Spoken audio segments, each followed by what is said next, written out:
Since each segment in our thesis fits in a different subgenre of horror, each draws on a different set of influences. Conversations with Emily is our gothic horror segment, and will be one of the most heavily stylized in terms of camera setups and particularly lighting. The influences will mostly come from 60s and 70s supernatural horror films. Even when things are at their most naturalistic, everything will have a cool blue tinge, which we'll accomplish mainly by balancing the camera for indoor light while shooting outdoors, or shooting indoors but with daylight-balanced lighting. When we're looking for the most extreme blues, we'll of course apply gels. As the story begins to veer into more supernatural elements, we'll introduce more extreme color choices in the lighting.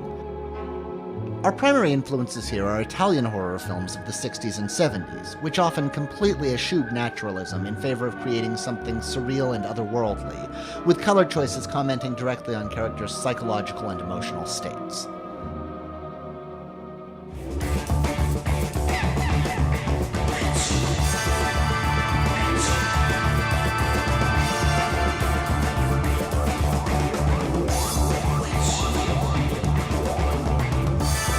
This is a style I've had the opportunity to experiment with a lot, and as director of photography, I feel very comfortable applying it to Conversations with Emily.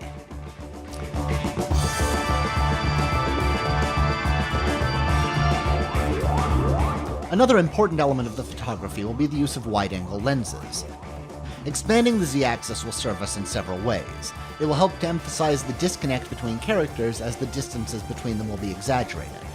The distortion that the more extreme lenses can provide will help convey a sense of the otherworldly and of the main character's madness.